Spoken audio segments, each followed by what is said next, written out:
शिव महापुराण ज्ञान यज्ञ की, श्री सद्गुरुदेव भगवान की। अब जो अगली कथा है वो है जलंधर की, वृंदा जलंधर की कथा है। ध्यान से सुनिए।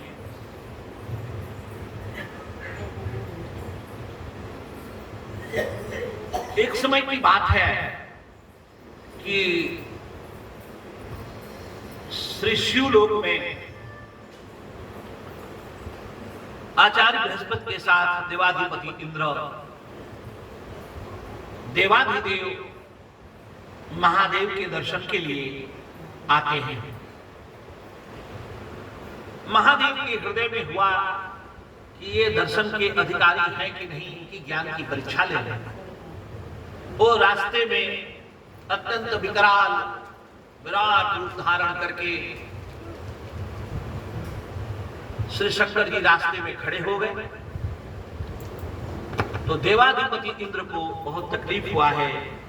देवाधिपति इंद्र ने कहा कि तुम कौन हो, बताते क्यों नहीं? और वो चुप है, कुछ भी बोल नहीं रहे, मौन।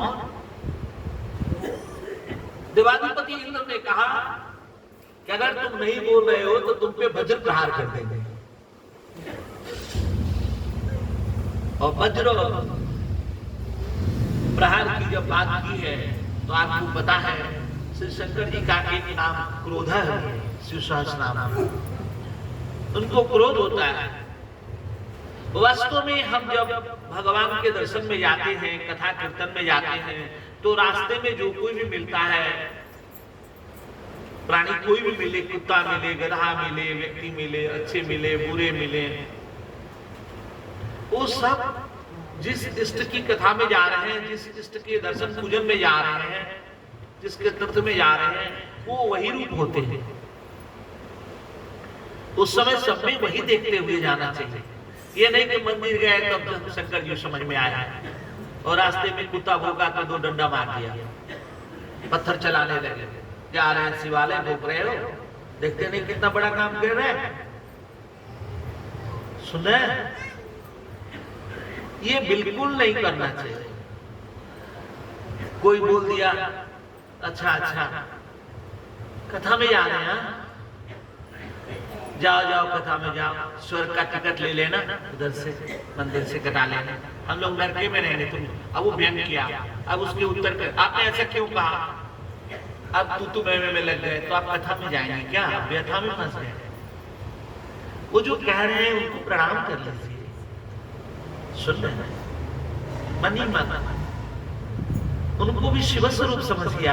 वो आपकी परीक्षा ले रहे हैं। जिसमें पेशेंस नहीं है वो कथा का क्या कारण बनाए? तो रास्ते में कहीं पर आपको दर्शन में जा रहे हैं, जो दिख जाए उन्हीं को मानना चाहिए। श्री हनुमान जी ने दर्शन दिया था संकट मोचन मंदिर पर। गोस्वामी तुलसीदास जी को उस प्रेत ने बताया था कि वो जो भिखारी पंक्ति में बैठे होते हैं आगे मंदिर पर, उसी में जो कोढ़ी है उसी रूप में श्री हनुमान जी बैठे रहते हैं। ये ना समझिए कि एक समय बैठे थे, आज भी बैठे रहते हैं, लेकिन अक्सर हम उनको अवॉइड करके, इग्नोर करके आगे बढ़ जाते हैं। ठीक है, ये आपका जो इग्नोरेंस है ये महंगा पड़ सकता है। पूरा सनातन दर्शन का, समस्त कथानकों का अर्थ है कि केवल शिवालय देवालय में ही आप शिव को, देव को न देखें, महादेव आप हर जगह देखें, हर प्राणी में, पदार्थ में, सियाराम में, सब जगह, सब में शिव देखें। जैसा कि आपको निवेदन किया है कि एक चर शिवलिंग होता है, एक अचर शिवलिंग होता है। जितनी ठहरी हुई चीजें हैं, पेड़ पौधा, घर मकान, दुकान, सब ये अचर शिवलिंग है। और चर शिवलिंग जितने प्राणी हैं चलते फिरते हुए अचर शिव, तो सबको प्रसन्न करना।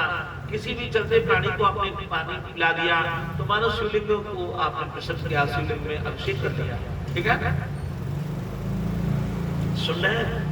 कई लोग प्रश्न करते हैं कि शिवलिंग कोई केवल अभिषेक करते हैं, दूध इतना बहा देते हैं आप, वो क्या फायदा हुआ? भैया आप पहले तो शिव पुराण में जो शिवलिंग पूजन का विधान है, उस आचार्य का जहां से ये आया है उनका राय तो देखिए। वो चर शिवलिंग भी मानते हैं। वो कुत्ता को दूध देने को, गरीब को दूध देने को मना नहीं करते, क्योंकि इन्हीं से वो प्राप्त हुआ है ज्ञान। नहीं माना, इसलिए इनको भी हम कर रहे हैं। इनकी निमित्तता से ये चीज तय हुआ कि सब में शिव है। केवल शिवालय में शिव नहीं है, केवल देवालय में राम नहीं है, सब में राम है। ठीक है, ये सनातन दर्शन है। उसकी कंटिन्यूटी महसूस होना चाहिए, वो डिसकंटिन्यू न करे। भूल कर गए, कौन भूल कर गए? हम भूल कर जाए तो कौन साधारण बात। देवाधिपति इंद्र, और देवाधिपति इंद्र ही भूल करते हैं। जिनको अपने पद पोस्ट का गौरव होता है वही लोग इग्नोर करते हैं। आप जब भी दिवाले शिवालय जाएं तो पूजा पाठ करें, रास्ते में जो भी भिखारी मिले, जो भी गरीब लोग मिले, उनमें भी भगवान को देखें आप, उनको जरूर कुछ देवे। कुछ नहीं देवे आ जाए तो हाथ जोड़ लेवे आपको इतना तो आना ही चाहिए। आप उनको ज्ञान न सिखाने लगे, पाठ न पढ़ाने लगे, उनसे हाथ जोड़ लेंगे शिव स्वरूप समझ कर। ठीक है, तो देवाधिपति इंद्र दर्शन के लिए आए थे और शंकर जी रास्ते में मिल गए और शंकर जी को इग्नोर करके गए और क्या कहने लगे कि मैं भी वज्र से मार डालूंगा। शंकर जी अत्यंत क्रुद्ध हो गए। शंकर जी अपना रूप प्रकट किया, आचार्य बृहस्पति अपने लगे कि हमारे जजमान का गया मामला बिगड़ा। चरणों में साष्टांग प्रणाम किए आचार्य बृहस्पति, हे भोलेनाथ क्षमा कर दीजिए, हे भोलेनाथ क्षमा कर दीजिए। और इसको भी प्रेरित करने लगे, इनको दिवाली तू भी साष्टांग प्रणाम कर, बोले को तुरंत कर। आचार्य बृहस्पति फिर साष्टांग प्रणाम देवाधिपति इंद्र भी कर रहे हैं। क्षमा कर दीजिए प्रभु, नहीं पहचान पाया, इसको क्षमा कर दीजिए नाथ। तो अब इतना कहने की क्या जरूरत है? तो भोलेनाथ आशुतोष भी है, अगर उसका नाम क्रोध है तो आशुतोष भी है। आशु मतलब तुरंत, तो उसमें संतुष्ट होना, तुरंत मान गए। भोलेनाथ ने कहा अब मैं जो गुस्सा हो गया हूं इसका क्या होगा? गुस्सा हो गया तो ब्रह्मा जी ने कहा इसको कहीं डाल दीजिए, दूसरी जगह छोड़ दीजिए। जैसे भगवान श्री राम जी ने धनुष में बाण रखकर समुद्र के सामने खड़े हुए तो समुद्र प्रकट हो गए, तो अब वो क्षमा मांग ले तो भगवान भी शांत हो गए। तो फिर कहा कि अब क्या करें? कहा उत्तर तट पे जो वास कर रहे हैं, जो गंदे लोग, उधर छोड़ दीजिए। तो उधर छुड़वा दिया था समुद्र देवता का। ऐसा किया था अपने तट में बसने वालों के लिए, गंदे लोगों के लिए छुड़वा दिया। मैंने आपको निवेदन किया कि शंकर जी ने अपने क्रोध आग्नि को 4 समुद्र में छोड़ दिया। कहां छोड़ दिया? अच्छा देखिए, इसमें 4 समुद्र लिखा है। कितना सूझबूझ के साथ शास्त्र लेखन होता है, उसकी आप अंदाज नहीं कर सकते आचार्यों की सूझबूझ। सुंदरकांड में श्री हनुमान जी जब कहने लगे कि मैं जा सकता हूं, मतलब समुद्र, जब श्री राम जी ने उनको कहा राम काज लगी तो तारा सुनता हूं मैं ऊपर बता तारा, लीला ही नाग जल निधि खारा, खारे समुद्र को लीला मात्र में लांग जाऊंगा। अब खारा समुद्र का है, 2 प्रकार का समुद्र, एक क्षार समुद्र, एक क्षीर समुद्र। क्षीर सागर, एक क्षार सागर। तो क्षीर सागर में भगवान श्री लक्ष्मी नारायण निवास करते हैं। तो अगर पूरा सागर कह देंगे तो उस सागर से भी लांघने का हो जाएगा, तो भगवान के सिर के ऊपर से जाने का हो जाएगा, भगवान भगवती के, तो प्रमाद भरा हो सकता है। इसलिए उसको बचा करके कहा कि लील ही लाघव दिखा रहा। वो जो क्षार सागर है, जो रावण का समर्थन कर रहा है, जब रावण को सुरक्षा दे रहा है, उसका मान मर्दन करेंगे। और जो क्षीर सागर श्री राम के लक्ष्मी नारायण होकर के विश्राम का आधार बना रहा है, उसका नहीं। तो क्षार सागर जो है वो, क्षार मतलब नमकीन और क्षीर मतलब दूध मीठा।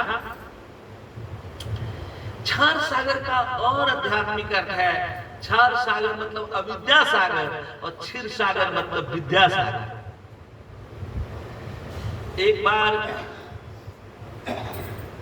श्री रामकृष्ण परमहंस जी, जो श्री विवेकानंद जी के श्री सद्गुरुदेव भगवान हैं, प्रातः स्मरणीय श्री विवेकानंद जी के जो श्री सदगुरुदेव भगवान हैं, श्री रामकृष्ण जी दक्षिणेश्वर काली को जो अपना इष्ट मानते हैं, वो नौका के रास्ते, गंगा के रास्ते नौका में आसीन होकर के आए और कलकत्ता आए। कलकत्ता में उस समय ईश्वर विद्यासागर जी रहा करते थे। ये नाम बहुत ही बड़ा है, बहुत बड़े एकेडमिशियन हैं, अपने जमाने के बहुत ही विद्वान, बहुत ही ताकतवर अभिव्यक्ति जिनकी है, हृदय से बहुत ही दयालु प्रकृति के थे, फैमिली बैकग्राउंड बहुत रिच था, गरीबों के लिए सब कुछ हमेशा लुटाते रहते थे। अंग्रेज अफसर भी उनसे बात करने में डरते थे, ईश्वर चंद्र विद्यासागर जी से। तो उनके प्रतिभा से प्रभावित होकर श्री रामकृष्ण जी अपने जो उनके फॉलोअर्स हैं, जो उनके शिष्यगण हैं, उनको लेकर के श्री रामकृष्ण परमहंस जी आते हैं। तो श्री विद्यासागर जी नाम तो सुने एक दूसरे का लोग, लेकिन देखे नहीं दोनों एक दूसरे को। श्री विद्यासागर जी खड़े होकर कहने लगे, बाबा कौन है आप, कहां से आए? तो श्री रामकृष्ण परमहंस जी ने अपना परिचय बताते हुए कहा कि छोटी ताल तलैया सागर से मिलने आई। छोटी ताल तलैया, जिन्हें काली जी को अपने हाथ से प्रसाद करवाया था, वो कहते हैं विद्याधर छोटी ताल तलैया सागर से मिलने आए। तो श्री विद्यासागर जी ने कहा कि मिलने तो आई छोटी ताल तलैया, परंतु आपके पीने के लिए यहाँ एक बूंद भी पानी नहीं है, सब खा रहा है। हमारे पास आपके जब कोई भी सत्संग नहीं है, क्योंकि हम लोग एकेडमिशियन है, कोई साधु साहित्य तो हमारे पास है नहीं, वेद शास्त्र का कोई वो नहीं। तो श्री रामकृष्ण बाबा ने जो बोला वो बहुत ही इंपॉर्टेंट है। श्री रामकृष्ण जी ने कहा कि मेरा सागर विद्यासागर है, मेरा सागर अविद्यासागर नहीं है, मेरा सागर क्षीर सागर है, मेरा सागर क्षार सागर। फिर तो विद्यासागर जी चरणों में गिरे, बाबा मैंने आपके नाम सुने थे। विद्यासागर जी आईक्यू को रिप्रेजेंट कर रहे थे और श्री रामकृष्ण परमहंस जी एसक्यू को, spiritual question on the behalf of himself, her self, तो भगवती काली की तरफ से जी रहे हैं। उन्हें कब क्या कहना है, क्या करना है, वो उनकी तरफ से हो रहा है। विद्यासागर को सुप्रसिद्ध करते हैं, विद्यासागर चरणों में गिरते हैं। तो श्री हनुमान जी कहते हैं कि लील ही नागम जल निधि खारा, खारे समुद्र को पार करूंगा। बचा के कहा, ये तो बचा के कोई नहीं कहता, ये तो जब on the behalf of himself जीते हैं तभी जाकर के ऐसा हो सकता है। इतना कैसे बचेंगे किसी से?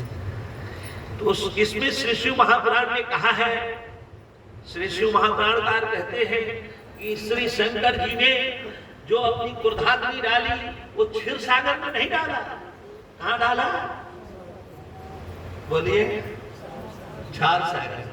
क्रोध जहां जाएगा, ये शरीर भी सागर है। मेरे पत्रिका में गोस्वामी जी कह रहे हैं शरीर को पूर्ण भयंकर सागर, पूर्ण मतलब शरीर, ये भयंकर सागर, इसमें काम क्रोध आदि मगरमच्छ है। तो जहां पर क्रोध होगा इस शरीर में, वो क्षीर सागर नहीं, वो क्षार सागर। और डाल दिया। अब डाला तो वहां एक बच्चा जन्म ले लिया। और कहां डाला?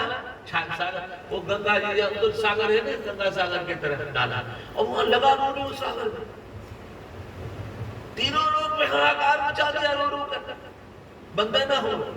सब देवता ब्रह्मा जी के पास गए कि इसके रोने से बचाइए, रोने से इसकी बचाइए। रुद्र धातु से रावण बनता है, जो रोता है रुलाता है वो रावण है। रोना राक्षस का धर्म है। रोने का उल्टा क्या होता है?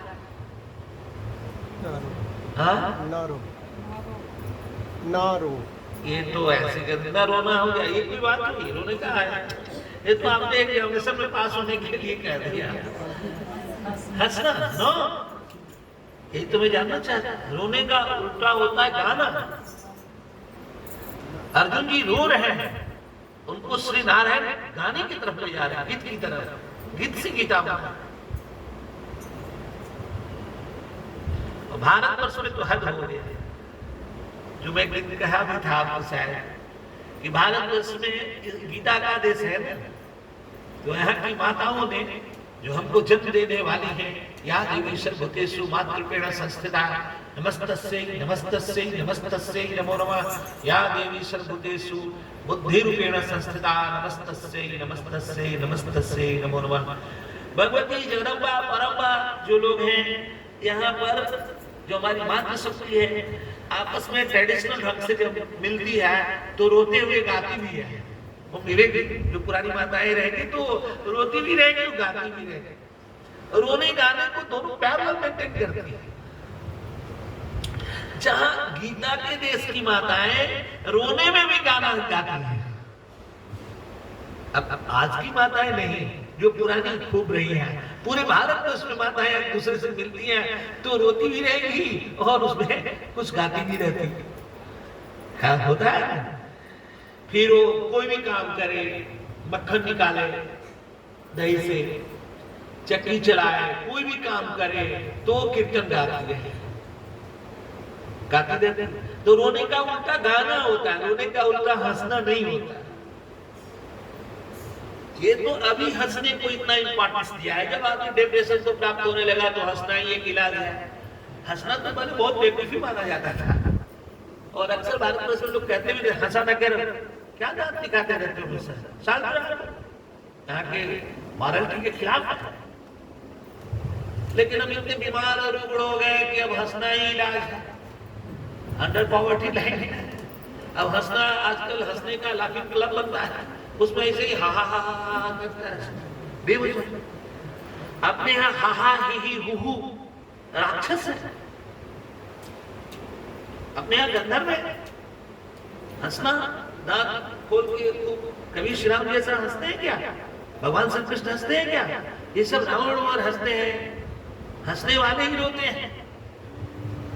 और कुछ आचार्यों ने तो हास्य को रस भी नहीं माना, क्योंकि हंसने में व्यंग होता है, हास्य होगा तो व्यंग होगा, जब भी हास्य होगा तो व्यंग होगा। तो हास्य को रस ही नहीं मानते, क्योंकि दूसरे के दुख देकर, दूसरे को हर्ट करके अगर हंस रहे हैं तो ठीक बात है क्या? वो आप पे पड़ेगा क्या? नहीं। हम लोग बहुत छोटे थे, प्रयागराज जो उन दिनों में इलाहाबाद था जिला, GIC में पढ़ते थे, वहां पर एनुअल फंक्शन हो रहा था। सारे हमारे शिक्षक, प्रिंसिपल, सब कोई उस शो में थे, नाटक चल रहा था। तो एक लड़का मंच में होता है, पर्दे के पीछे से दूसरा आता है, कहता है, रे धोबिया, तेरा गधा मेरा सब खेत खा गया। और उसके पहले जो मंच में होता है, वो सबसे कहा कि एक हमने ऐसा आविष्कार किया है कि हम यहाँ से बोलेंगे और सबको सुनाई पड़ेगा। तो सबको जो है ना धागा पकड़ा दिया। तो गुरुजी लोग आगे सब बेंच पे बैठे थे, प्रिंसिपल साहब सब लोग धागा पकड़े हुए हैं, आगे वाले, बीच वाले भी कुछ पकड़े हैं, ये भी पकड़े हैं, सबको धागा पकड़ा दिया। और माचिस की डब्बा जैसा कुछ लिया है, कहता मैं इधर बोलूंगा तो उधर सुनाई पड़ेगा, मेरा नया आविष्कार है। तब तक पीछे से आकर तो कहता है कि धोबिया तुमने सारा खेत खिला दिया। अरे कहा नहीं बाबूजी, क्यों आप ऐसे डांट रहे हैं? आज वर्षा होने के कारण, ठंडी ज्यादा पड़ने के कारण गधा खोला ही नहीं, देखिए ना सब बंधे हुए, पूछ लीजिए, आज तो मैंने खोला ही नहीं। अब वो सब लोग रस्सी पकड़े हुए हैं, धागा पकड़े हुए हैं, अब वो न छोड़ पा रहे हैं न पकड़ पा रहे हैं। अब बड़ी हंसी हुई, मतलब मरने जैसा। सब आचार्य बैठे हुए, सब गुरुजन बैठे हुए। तो प्रिंसिपल साहब को जब बोलना हुआ लास्ट टाइम, अध्यक्ष भाषण, समापन के लिए भाषण किए, तो उसमें हमको छोटे बच्चे थे हम लोग, उन्होंने जो कहा बहुत, ये ऐसा हास्य कभी नहीं होना है कि जो दूसरों को दुखी करके और अपने लोगों को व्यंग में लेकर के। लेकिन हास्य की सबसे बड़ी समस्या है कि जब भी हास्य रस पैदा होगा तो दूसरे पर व्यंग होगा। इसलिए हास्य को बहुत आचार्य रस मानते ही नहीं। हंसने से रोना भला, ठीक है। मैंने आपको निवेदन किया भगवान की तरफ से कि बहुत रो रहा था। ब्रह्मा जी से लोगों ने मिल किया कि इसके रोने का समाधान कीजिए। ब्रह्मा जी आए, ब्रह्मा जी की सफेद सफेद दाढ़ी, लंबी लंबी, और सागर ने उस बच्चे को उठा करके देख रही बहुत रो रहा है, और लिए पकड़े ना तो उनकी दाढ़ी पकड़ लिया, उनका गर्दन पकड़ने लगे। सुने, और ब्रह्मा जी को इतना कैसे पकड़ा कि उनकी आंख में आंसू आ गया। फिर वो किसी तरह से जान छुड़ाया। वो तो भगवान श्री शंकर जी के क्रोध से जन्मा था ना। इसी तरह से जान छुड़ाए और श्री ब्रह्मा जी ने उसको नाम दिया, इसका नाम जलंधर होगा। क्या नाम होगा? हो गया जी आपका ये जलंधर। इधर है ना कहीं जलंधर? आंख में जो आंसू लाए वो जलंधर। अब ये राक्षस है जलंधर।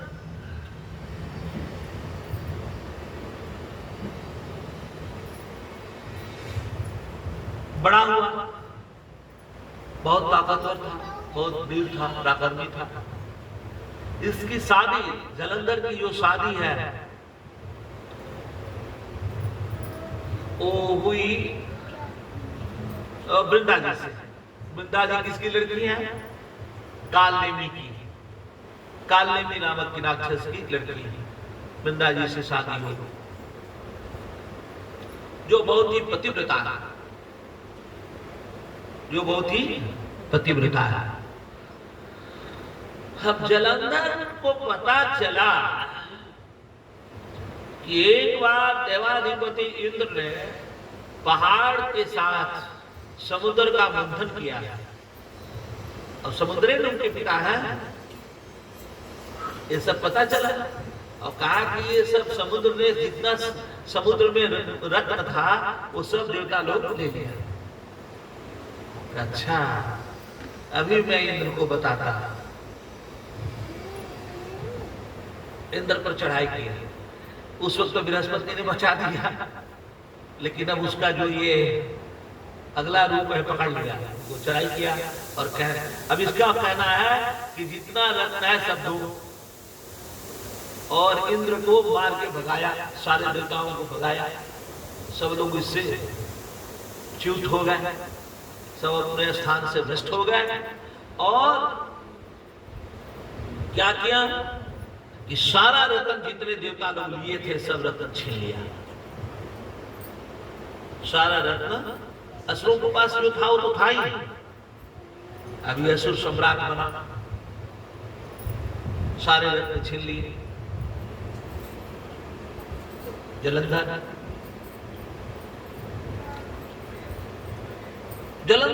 अत्याचार की अंतिम सीमा पर रहा था। देवता लोग अब प्रार्थना करने लगे कि इससे उपाय कैसे, क्या किया जाए। तो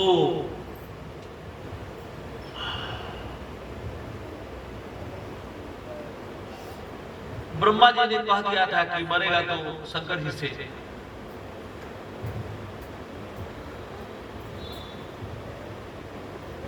विष्णु भगवान के पास लोग गए, जलंधर को मारने के लिए प्रार्थना की। भगवान नारायण आए मारने के लिए। भगवान नारायण ने जलंधर की लड़ाई में सुदर्शन चक्र का प्रयोग किया। सुदर्शन चक्र को मार दिया, जमीन में सुदर्शन चक्र लगा गया। पहली बार ऐसी घटना घटी कि सुदर्शन चक्र अपना निष्प्रभाव किया, मतलब वो उनके प्रभाव नष्ट कर दिया, निस्तेज हो गया। सुदर्शन चक्र का तेज नष्ट प्राय हो गया। अब फिर क्या हुआ कि विष्णु भगवान ने उससे मल्ल युद्ध किया। अब तो विष्णु भगवान हारे न वो हारे।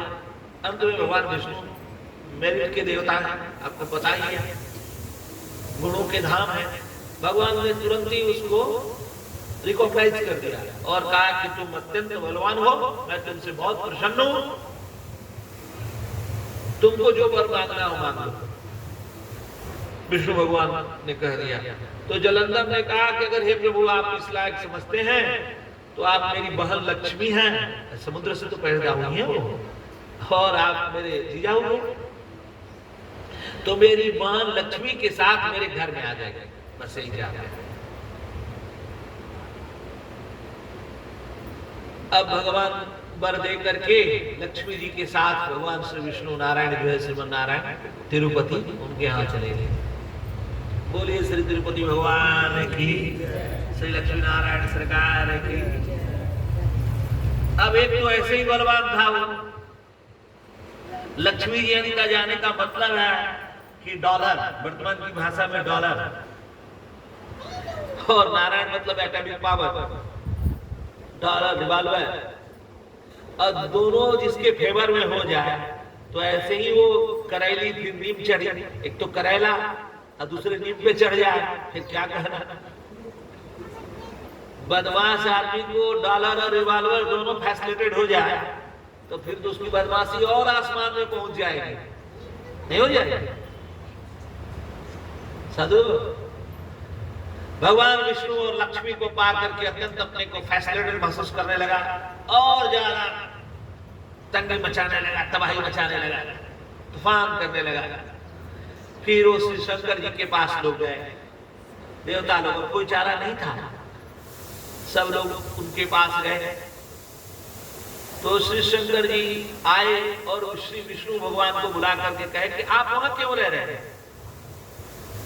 कहा कि इस तरह से हुआ, उससे मैं लड़ने आया, सुदर्शन चक्र का प्रभाव नष्ट किया, सुदर्शन चक्र निस्तेज हो रहे थे, मैं उससे युद्ध किया, उसको मार नहीं पाया।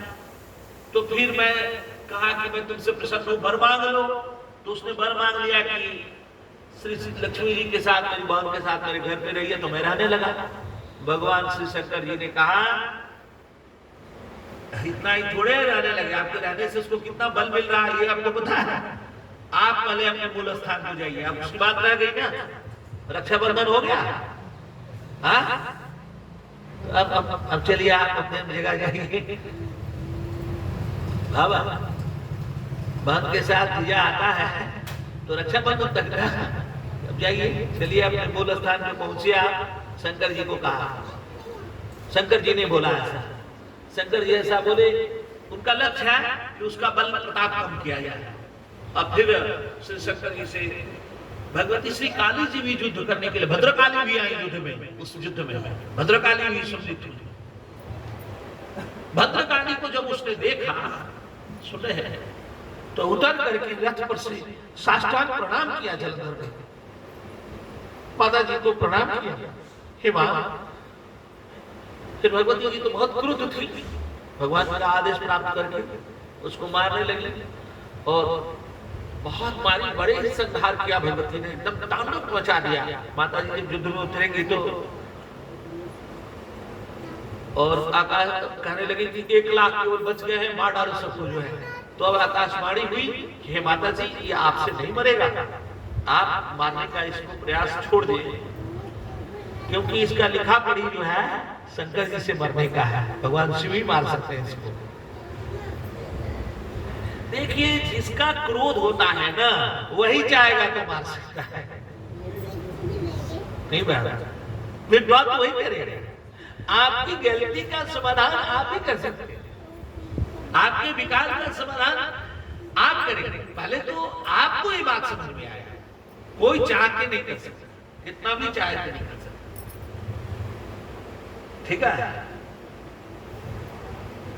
अब शंकर जी के लिए हो गया है, शंकर जी आए, शंकर जी को भी उतर करके प्रणाम किया, भोलेनाथ को, है कि नहीं, भगवान का भक्त है ना।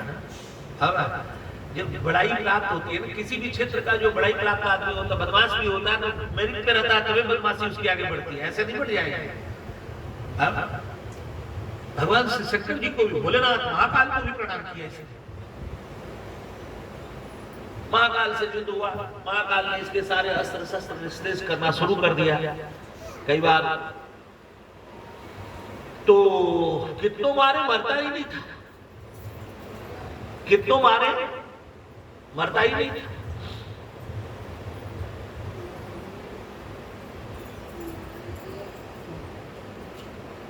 अच्छा, इसी बीच एक और घटना घटी है, जरा इसको ध्यान से सुनिएगा, क्योंकि बहुत कठिन है कहना, लेकिन आपको ध्यान में रखकर, श्री भद्रकाली को ध्यान में रख करके कहा जा रहा है, उनका क्षेत्र है ये जो है देवर्षि नारद ने जाकर के समझाया, श्रीमन नारायण नारायण, जलंधर के यहाँ पहुंचे। जलंधर से कहा, जलंधर तुम्हारे पास में तो सारे जो है ना, जितने रतन है सब प्राप्त हो गए, जो देवताओं को था बढ़िया आदि तुमने सब ले लिया, सब कुछ तेरे पास हो ही गया है। एक चीज की कमी है, स्त्रियों में रतन है पार्वती जी, बहुत सुंदरी है, एक थे वही तुमको मिल जाए, बस तुम्हारा काम बन गया है। कहा ये तो ठीक कह रहे हैं, वैसे भी जटाजूट वाले को क्या जरूरत है इतना सुंदर स्त्री रखने के लिए, इसको जंगल में जाके भस्म रमाए, धुनी रमाए, भस्म जो है क्यों इधर इतनी सुंदरी को क्यों रखता है। अब जलंधर तो देखिए जो है ना, जो सफलता मिलने लगती तो प्रमाद आसमान में हो जाता है। फिर जलंधर ने कहा ठीक है, बहुत अच्छा था, आप राहु को भेजा कि राहु को दूध बनाकर भेज दिया जाए। राहु आए, राहु दूध बन के आए जलंधर की तरफ से, और जलंधर की तरफ से दूध बन के जब राहु आए तो राहु ने कहा कि हे भगवान, भोलेनाथ श्री से कहना, हे भगवान आप चाहे तो जा सकते हैं और माता जी को छोड़ दीजिए, ऐसा कहना है उनका। और माता जी बहुत सुंदरी है और सारे इस वक्त जलंधर राजा है, राजा के उस सब अधिकार होता है, तो इनको आपको छोड़ के चले जाना है अगर आप युद्ध नहीं चाहते। ओ शंकर जी ने इतना तो सुना, इतना तो जब बोल रहा है तो उनका नाम तो क्रोध है ना, उनके तुरंत एक मस्तक से एक प्रकट हुआ क्रोध, और प्रकट हुआ और लिया दौड़ा इनको, राहु को। राहु भगा, पकड़ लिया, पकड़ के लाया भगवान श्री शंकर जी के सामने। और शंकर जी के सामने लाया तो चरण गिर गया शंकर जी के। राहु, महाराज रक्षा कीजिए, हम ब्राह्मण हैं, हमारी को रक्षा कीजिए भगवान। भगवान कहे कि चलो, उनका नाम आशुतोष भी है, तुरंत ही मान भी जाते हैं कि जाने दो, खाओ नहीं, इसको मारो। अब वो कहने लगा, जो भगवान से प्रकट हुआ था कि मुझे तो बहुत भूख लगी है, आपने कह दिया कि न खाओ, मैं नहीं खाऊंगा, लेकिन मुझे बहुत भूख लगी है, मेरा समाधान कीजिए। आपको पता है क्रोध अगर में रहेंगे ना, तो क्रोध में आपको भूख बहुत लगता है, उस समय 10 रोटी खा जाएंगे आप जितना शांत रहेंगे, जितना धीर गंभीर रहेंगे, उतने कम खाएंगे, और जितना गुस्सा में रहेंगे, मूल से हटे रहेंगे, उतना ज्यादा खाएंगे। साधु, अब भगवान से कह रहा मुझे बहुत भूख लगी है, आपने मना किया, अब बताइए मैं क्या कर। तो भगवान ने कहा तुम अपना हाथ और पैर खा लो। तो हाथ और पैर खा लिया, उसका नाम पड़ा कीर्ति मुख, उसका मुख उज्जवल हो गया, जश को प्राप्त हुआ, तंत्र यशस्वी हुआ। और भगवान श्री शंकर जी ने कहा हे कीर्ति मुख, तुम मेरे दरवाजे पे रहोगे। आप जाएंगे शिव मंदिर में, तो बाहर ऐसा है ना, रखा हुआ है ना इधर शिवालय के सामने दरवाजे पे है, वो कीर्ति मुख है। तो उनका अगर वो कहते हैं कि तुम्हारा बिना पूजन किए हुए यदि कोई मेरा पूजन में आएगा तो उसका पूजा मेरे को नहीं प्राप्त होएगा। ठीक है, तुम मेरे जगह पे रहो, जब जहां मैं रहूंगा उधर। तो कीर्ति मुख को स्थापित कर दिया भगवान ने। और फिर वो जो है, अब वो तो पार्वती जी के लिए युद्ध कर रहा है। कौन? जलंधर। देखिए राक्षसों की बात, जब तक वो मातृशक्ति का सम्मान करता है, स्त्री शरीर में जब तक वो मां को देखता है तब तक तो बलवान होता है, धनवान होता है, जैसे श्री होता है।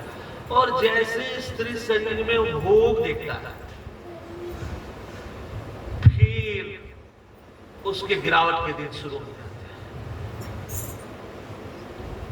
आप रावण के लिए देखिए, सारे राक्षसों के लिए देखिए, ये मां है भगवती जी, लेकिन उनमें वो भोग भाव रखता है, भोग बुद्धि रखता हुआ। और एक दिन क्या किया जलंधर लड़ाई के दरमियान, वो माया से शंकर जी जैसा जना सब बना के बागंबर उगंबर पहन के और नंदी पर सवार होके और त्रिशूल लेकर डमरू उमरू बजाते हुए माता जी के पास पहुंच गया। माता जी तो जान गई, सुन रहे हैं, माता जी जान गई और माता जी वहां से भाग गई। कौन? ये आए बदमाशी करे, माता जी अपने मूल स्थान से छूटे। अब उसको स्थान ही नहीं पता चला और माता जी ने श्री विष्णु भगवान को बुलाया। माया के विशारद, संस्कृत में पीएचडी को विशारद कहते हैं, जैसे एमए को आचार्य कहते हैं, बीए को शास्त्री कहते हैं, ऐसे ही पीएचडी को डिफिल होने को विशारद कहते हैं। तो माया विशारद शब्द प्रयोग किया है शिवपुराण में, उनको भगवती जी ने बुलाया है। माया पर जिसका शोध है, माया जो पति है। अच्छा, माया विशारद क्यों कहा? सामान्य आदमी को तो नहीं माया विशारद की संज्ञा प्राप्त हुई, केवल भगवान नारायण को ही प्राप्त है, बाकी किसी को नहीं प्राप्त है। माया किसको कहते हैं? संस्कृत में मां का अर्थ होता है नहीं, वैदिक संस्कृत में मां मतलब नहीं और या मतलब जो नहीं होकर के है वो है माया। जो सुंदर नहीं है, सुंदर दिखे,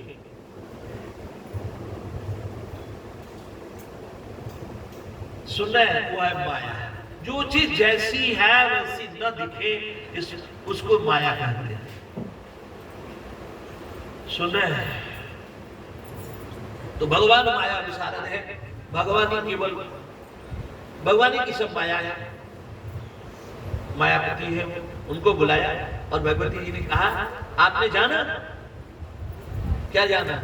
जो ये बन के आया, ये जलंधर शिवरूप धारण करके आया मेरे पास, इसको आपने जाना? वो च्युत हुआ, नष्ट हुआ, स्खलित हुआ, आपको पता चला? भगवती जी ने जब ऐसा पूछा तो भगवान विष्णु ने कहा, हाँ मैंने जाना। भगवान अंतर्यामी है, वो सर्वज्ञ है। भगवान कहते मैं जान रहा हूं। तो कहा कि जान रहे हैं तो सुनिए, मेरा आदेश सुनिए। भगवती जी ने कहा, इसकी पत्नी है वृंदा। आप वृंदा के पातिव्रत से ये मर नहीं रहा है। आप ऐसा कीजिए कि वृंदा का पातिव्रत भंग हो, आप उपाय कीजिए मेरे आदेश के तहत। फिर तो क्या था, माया विशारद भगवान विष्णु पहुंचते हैं कहा? श्री वृंदा जी के यहाँ। और वृंदा जी सो रही हैं, वो स्वप्न देखती हैं कि उनके पति जो है जलंधर भैंसा पे चढ़कर दक्षिण दिशा में देह में तेल लगाए, गुड़हल के पुष्प का माला पहने, वो उधर दक्षिण दिशा की तरफ जा रहे हैं, तो मर गए। अशुभ सपना हुआ, वो घबराई, पसीने में तरबतर है। अब सपन सपना देख करके युद्ध के मैदान में गया है ना, वो घबरा करके भगवती वृंदा रुक भी रही थी, लेकिन वो गया, वो घबरा करके उठी और उठ करके वो बगीचे में चली गई, अपने घर के बगीचे में पीछे। अब उनकी सांसें बहुत तेज तेज चल रही हैं, बहुत परेशान है, बहुत दुखी हो रही हैं। तो जब वहां वो गई तो ध्यान से सुनिएगा बगीचे में क्या घटना घटी। वहां गई तो दो ठे राक्षस उनको तंग करने लगे और दोनों राक्षस उनको तंग करने लगे। वो भागी, रात का समय है ही, एक तो ऐसे परेशान, और राक्षस दोनों तंग करने लगे, भागी तो एक मुनि जी तपस्या में आंख मूंद कर ऐसे बैठे थे, उनके गले में हाथ डाल करके भगवती सहारा मांगा, हे भगवान आंख खोलिए, मेरे को बचाइए, ये मुझे तंग कर रहे हैं। भगवान के हुंकार से वो दोनों भग गए। कौन? वो भगवान के मतलब उस मुनि जी के साधु बाबा के ओंकार से दोनों भग गए। फिर जो है 2 ठे बंदर आ गए, दोनों। अब मुनि जी मौन है और एक गुरु जी के एक चेला भी थे उनके साथ, तपस्वी जी के साथ वो चेला खड़े थे। ये दृश्य दिख रहा है और वो उनके गले में हाथ डाले, पैर में सिर रख के रो रही है, बचाइए मेरे को बचाइए। तब तक इशारा किए 2 बंदर पेड़ से नीचे उतर आए। फिर इशारा किए तो दोनों बंदर जलंधर का सिर, जलंधर का कवन मतलब धड़, जलंधर का पैर सब अलग अलग ले आके। अब वो लगी रोने, मर गए।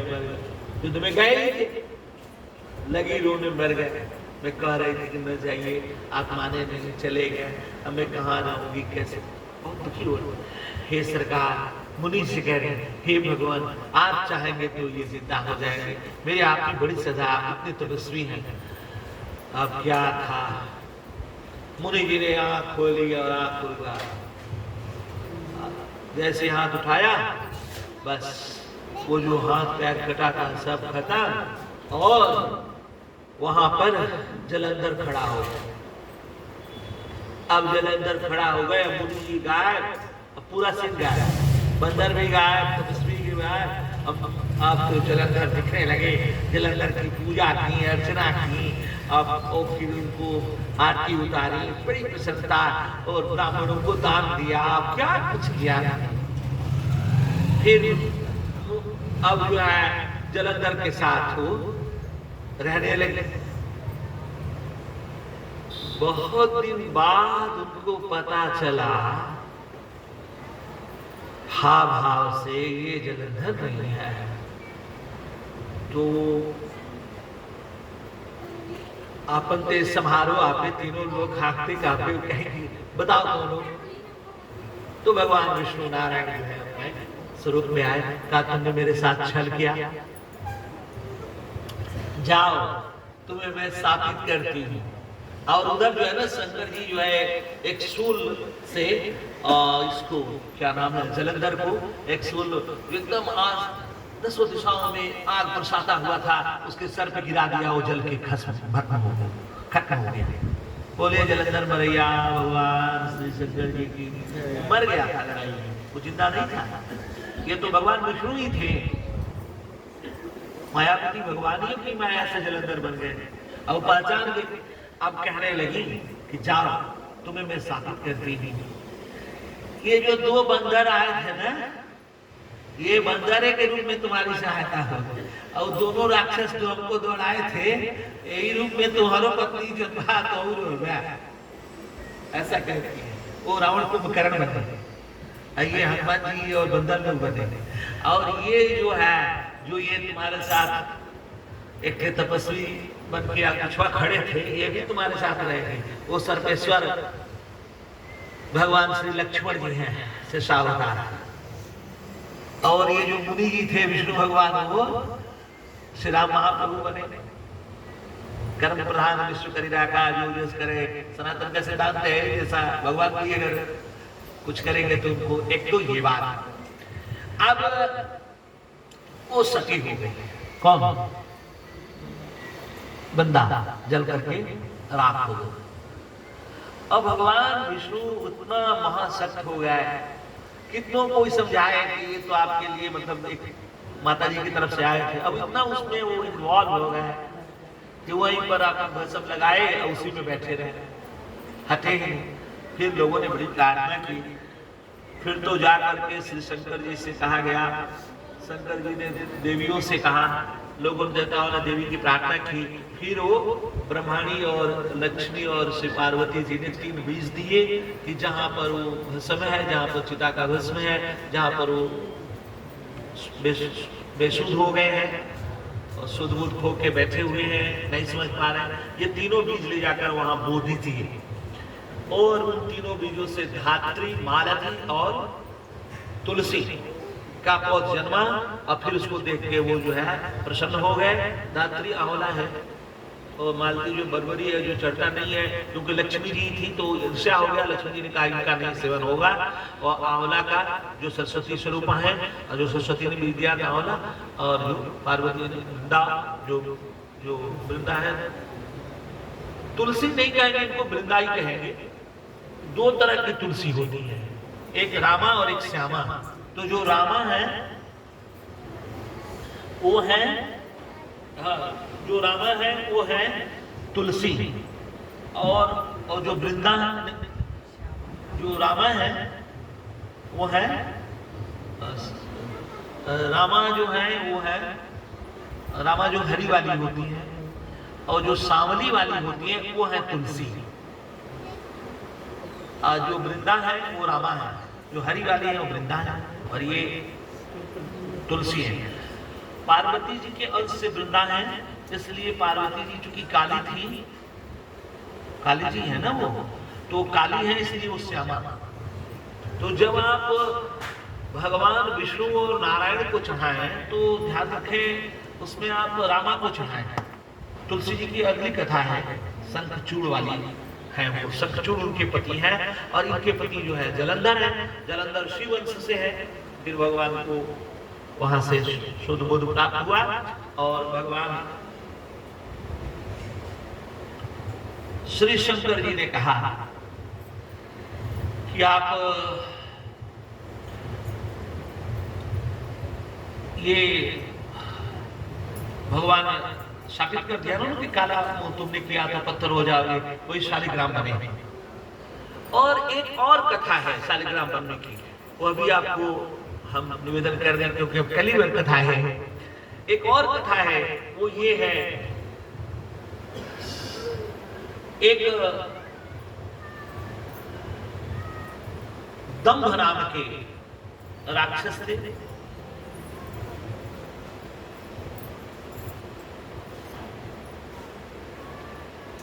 एक बार श्री गोलोक धाम में भगवान की सुदामा नाम के जो गोप हैं, जिनकी पत्नी विरजा है, भगवान श्री कृष्ण का ध्यान करते रहते हैं सुदामा जी, लेकिन श्री कृष्ण भगवान विरजा से ध्यान करते हैं, विरजा का। तो विरजा के साथ एक बार वो रमण कर रहे थे, विरजा के साथ में रास में थे, तब तक भगवती श्री राधा रानी जी आ गई, तो सुदामा को भी दंडित कर दिया। और जो सुदामा भगवान श्री कृष्ण के सखा है, जो उनके अंश से है, और जो विरजा राधा रानी जी के अंश से है, उनको भी दंडित हो जाना पड़ा। दोनों जो है, वो जो विरजा थी वो तुलसी बनी, और जो सुदामा थे वो शंखचूड़ बने। शंखचूड़ जो है तपस्या किए पुष्कर में, तो ब्रह्मा जी ने उनको कृष्ण कवच दिया और कहा कि आप बद्रीनारायण जाए, वहां तुलसी जी तपस्या में है और उनसे आप शादी कर लेंगे। तो तुलसी जी, आप इसमें कितने लोग बद्रीनारायण गए हैं? हाथ उठाएं। जो लोग नहीं गए हैं बद्रीनारायण, उनके लिए हम मंगल कामना करते हैं, बद्रीनारायण का दर्शन कर लें जब कोरोना खत्म हो तो, इस साल नहीं अगले साल। ध्यान से सुनिएगा, यहाँ तो लगभग जो हरियाणा पंजाब है, यहाँ के लोगों को तो दर्शन कर ही लेना चाहिए। जब आप इंग्लैंड, अमेरिका, ऑस्ट्रेलिया जाते रहते हैं तो यहाँ जितने धाम हैं, चारों धाम है, 51 शक्तिपीठ है, 12 ज्योतिर्लिंग है, इन सबका दर्शन तो अवश्य कर लेना चाहिए। क्यों? ताकि आप कभी जावे उधर तो कोई भारतीय प्रवासी पूछे कि आपने चारों धाम किया क्या, तो आप नहीं किया, इधर इंग्लैंड कोई धाम समझ के चला आया है। तो ऐसा ठीक नहीं है, इसलिए आप इधर थोड़ा कर लें कृपा करके। मैंने आपको निवेदन दिया क्या कि शंखचूड़ जी गए कहाँ पर? बद्रीनारायण। बद्रीनारायण जब शंखचूड़ पहुंचे तो शंखचूड़ ने कहा कि तुलसी जी से मिले, भगवती श्री तुलसी जी से। उन्होंने कहा भाई देखो, हम लोग स्त्री जात के हैं, हमें तो ब्रह्मा फंस गए थे, तुम हमारा ध्यान न करो, अपना काम करो। आए हो बद्रीनारायण में भजन पूजन। उन्होंने कहा देखिए मैं कोई कामनावश नहीं आया हूँ, मैं तो ब्रह्मा जी से आदेशित होकर आया हूँ, और मैं पुष्कर में तप कर रहा था, आप यहाँ तप कर रहे हैं उनकी दृष्टि से। तो मेरे शादी के लिए मैं इधर आया, ब्रह्मा जी ने मुझको बताया, ब्रह्मा जी सब जानते हैं किसकी कहा, तो उनने उनसे शादी कर ली। कितने शंखचूड़ से तुलसी जी का शादी हो गया, ब्राह्म विवाह हो गया। फिर इसके बाद शंखचूड़ राजा बने और शंखचूड़ तुलसी जी के पातिव्रत्य से अब बद्रीनारायण गए हैं, मैं पूछा कि बद्रीनारायण गए हैं, बद्रीनारायण गए हैं तो आप जानते होंगे कि बद्रीनारायण में तुलसी जी की जो माला है, बद्रीनारायण भगवान को इतनी मोटी मोटी चढ़ती है, इतनी बड़ी बड़ी माला नहीं, खूब तुलसी चढ़ती है। वहाँ बहुत ट्रकों तुलसी होती है वहां के क्षेत्र में। आप उधर घूमे नहीं है, थोड़ा पहाड़ में है, वो कई किलोमीटर में तुलसी ही है, तुलसी तुलसी तुलसी। अच्छा, खास बात ये है उसका खुशबू और उसकी तीक्ष्णता थोड़ी स्वाद में भी है। मैं एक बात आपसे कहने के लिए कह रहा हूँ कि तुलसी जी ने वहां तपस्या किया। तुलसी जी अब जब ठंडी पड़ती है तो आपके घर में तुलसी गल जाती है, गल जाती है, बुझा जाती है, खत्म सी हो जाती है। अगर कोई अंदर न लेवे गमला का तो फिर खत्म ही हो जाता है, ठंडी पड़ने। वो जहां पर माइनस में टेम्परेचर हो जाता है, बर्फ से ढक जाती है, फिर वो कैसे निकल जाती है, वो क्यों नहीं खत्म होती है? प्रश्न है नहीं? बोलिए ना। इतनी ज्यादा ठंडी पड़ रही है लेकिन वो मरती क्यों नहीं वहां? तो जैसे हमारे ग्रंथ में लिखा है कि तुलसी जी वहां तपस्या कर रही हैं, तो तपस्विनी का नेचर है ना उनके। तो मान लीजिए कि कोई कह सकता है कि कंसेप्चुअल है, सेक्रेटरियल मीनिंग है, तुलसी जी वहां वो कह रही है। कहां तुलसी अगर करती तो तुलसी का जो पौधा है वहां पर कैसे सरवाइव कर रहा है? ये हमारे यहाँ लिखा हुआ, बाकी के यहाँ नहीं लिखा हुआ है। ये हम ही इस कथा को देखते हैं। बद्रीनारायण में तपस्विनी है, तो आज के डेट में भी वहां पर भारी मात्रा में तुलसी रहती है। भगवान नारायण को ट्रकों तुलसी चढ़ रही है प्रतिदिन। तुलसी का माला बहुत सस्ता भी रहता है। हम जिन दिनों में गए थे, लगभग 10 साल हो गया होगा, 50-51 रुपया देने पर बिल्कुल 5 फीट की बड़ी सी माला मिल गया, इतनी मोटी सी माला। कितना मेहनत से कैसे क्या किए होंगे लोग, जब कोई दाम ही नहीं, कोई दक्षिणा ऐसी नहीं, मोटी दक्षिणा नहीं। तो तुलसी जी को वहां आप जाकर दे सकते हैं, ये लिखा हुआ है, जो इसका भागवत में भी प्रमाण है, शिवपुराण में भी है। वहां तुलसी जी तपस्यारत है और उनपे कोई ठंडी का असर वहां पर। और जी तुलसी जी का सह पा करके, तुलसी जी का आधार प्राप्त करके पातिव्रत्य का जो वो था बल, अब ये लगा तंग करने पूरी दुनिया के लोगों को। कौन? शंखचूड़। फिर देवता में त्राही मची, देवताओं ने जाकर के प्रार्थना की भगवान से। तो ये तो मरने वाला है नहीं, और ये मरेगा किससे? इसको ब्रह्मा जी ने कहा रखा था तपस्या के दरमियान में, क्यों ये मरेगा तो उससे मरेगा। ये जब भी मरेगा तो भगवान श्री कृष्ण से नहीं, श्री शंकर जी से मरेगा। कृष्ण कवच इसको प्राप्त है ना, वो कैसे मार पाएंगे इसको? कृष्ण कवच प्राप्त था इसको, तो नहीं मार सकते थे। तो भगवान श्री कृष्ण को श्री शंकर जी ने कहा कि आप कोई उपाय कीजिए। तो भगवान श्री कृष्ण जो विष्णु भगवान है नारायण, वो क्या क्या जानते हैं? एक ब्राह्मण बूढ़ा वेश बना लिए और शंखचूड़ के पास गए और उसका कवच जो है मांग लिए भिक्षा में। जैसे कर्ण का मांग लिए थे वैसे इसका भी मांग लिए और ये दे दिया। फिर भगवान जो है कवच वच पहन लिए। कौन? हाँ, और अब पातिव्रत भंग करना है, अपातिव्रत भंग करना है और शंखचूड़ का रूप बनाए, सुदामा का रूप बना करके भगवान गए और को पहचान नहीं पाए श्री तुलसी जी। फिर बहुत दिनों के बाद संबंध में वहां रहे। फिर बहुत इधर जो है भगवान श्री शंकर जी इसको शंखचूड़ को, फिर वहां से तो बल मिलना खत्म हो गया, ये मारा गया। बोले शंखचूड़ मर गया भगवान की। तब भगवती जी वहां जान गई, फिर जान गई माता जी से, तुलसी जी जान गई। फिर मैंने शापित किया कि तुमने मुंह काला किया, तुम दया तुम्हारे में नहीं है, तुम बड़ा क्रूर है ये। फिर काला पत्थर हो जा, शालिग्राम हो जा, फिर काला पत्थर हो गई। फिर विष्णु भगवान ने कहा कि अब शंकर जी आप बार बार मेरे को ऐसा करा रहे हैं। अब एक बार उधर हुए, फिर एक बार इधर। बहुत कॉम्प्लिकेटेड जो है भाई, बहुत सर्विस कठिन है। तो श्री विष्णु भगवान ने तुरंत ही उसी वक्त श्री शंकर जी को ध्यान में लिया, आप आइए, कि बहुत नाराज है, बहुत दुखी है, फिर मेरे को अपराध में अपने खड़ा कर दिया है। तो भोलेनाथ आए और भोलेनाथ ने कहा,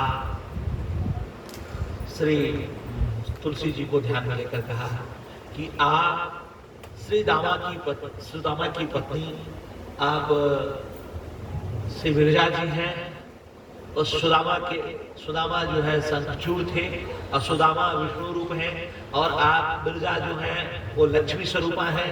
अंततः आप नारायण की ही लक्ष्मी है, इस विष्णु की लक्ष्मी है। आप सदा सनातन इन्हीं की होने वाली है। आप इनके साथ जाइए, और आपके शरीर से आपने साफ किया है, तो आपके शरीर के गलने से यहाँ जो वो हुआ है, उससे गंडकी नदी बनेगी, और उसमें जो पत्थर होंगे वो शालिग्राम काले पत्थर के रूप में होंगे उसमें, ठीक है। उसमें जो कीड़े काटेंगे उसके अनुसार लक्ष्मी नारायण और ये राम और वाराह के रूप में, नाना रूप में शालिग्राम होते हैं, राम स्वरूप, नारायण स्वरूप।